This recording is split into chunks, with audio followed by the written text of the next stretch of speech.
If you have sciatica and one hamstring is always tighter than the other, don't try to fix it by stretching your hamstrings. Problem is in your lower back, not your leg. And the more you stretch that hamstring, the worse your sciatica could get. My name is Dr. Grant Elliott, and we have helped thousands with back pain and sciatica fully recover through our one-on-one online coaching program. And in this episode, I'm going to explain to you why stretching your hamstrings is probably not a good idea for your sciatica, and 2 exercises you need to do right now to get pressure off that nerve and finally feel relief. Now, before I show you these 2 exercises to fix your sciatica, it is crucial to understand the point of this video, which is that so many people with sciatic nerve pain have pain in their leg or in their hamstring, but this is not where the problem is. The sciatic nerve branches from the lower back, and most commonly, issues that cause sciatica in the leg are going to be disc bulges or nerve root irritation where it exits the spine. So although you have symptoms in the leg, which is what sciatica means, it just means general pain along the course of the sciatic nerve, which can be anywhere, the most common reason for this pain is disc or nerve root issues in the lower back. So chances are very high the problem is in the low back, but your symptoms are in the leg. So you don't want to overly focus and become obsessed with the leg and trying to stretch the leg and massage the leg and needle the leg and adjust the leg and all these things on the leg. You're focusing on the wrong place. You need to focus on the low back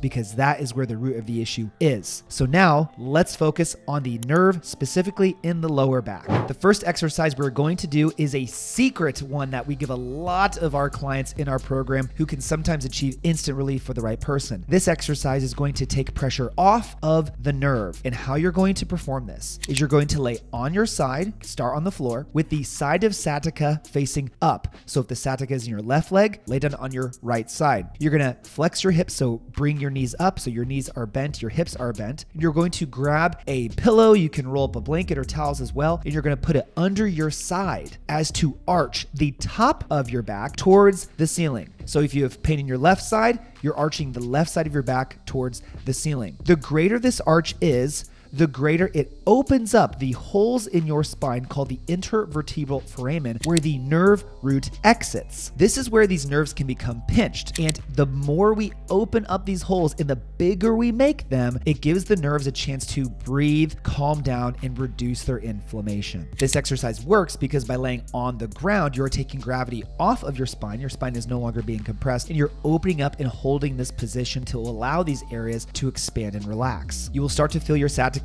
melt away with this movement, but we are not done. Now that we have pressure off of the nerve, let's mobilize the nerve to get it moving and reduce that inflammation and pain even further. Roll from your side directly onto your back. Now bring the leg we wish to target up and grab under your hamstring as to support it. Now we're going to perform a nerve mobilization maneuver. As you kick the leg straight, you're going to extend the knee and flex the foot up while you look backwards. So we call it kicking the chin. Now you're going to reverse this. Bring the chin down or towards your chest, bend the knee and point your toes down. You're going to alternate this back and forth as to floss that nerve back and forth.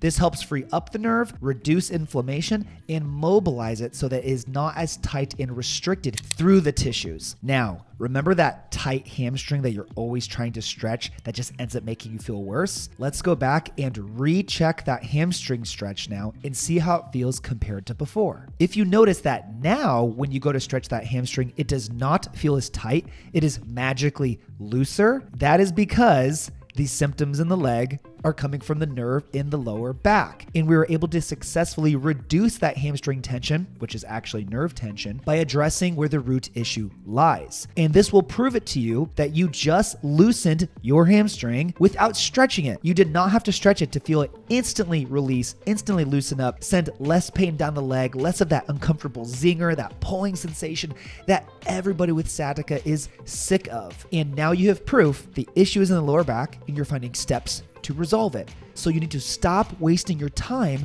with all the hamstring stretches, especially if you're going to a clinic and all they're doing is stretching your hamstring, telling you that's all you need to do to remove your nerve pain. That is a terrible idea. You need a much better approach like this. So I know that you will find some relief from just what we did today, but if you want to dive deeper with me and actually get a structured plan for your back and sciatica pain, then I have something for you. Click the link in the description below to get a tailored plan to learn how to fix your pain for life following our centralization process. This will teach you exactly how to fix your specific issues and give you a roadmap to know exactly what to do and when to do it and what not to do so you can find complete relief for life. This could be the solution you're looking for. Please like the video, subscribe if you haven't already, join my private Facebook group RehabFix Low Back Program for more content, resources, and free guides. Thank you all for watching. I'll see you in the next one.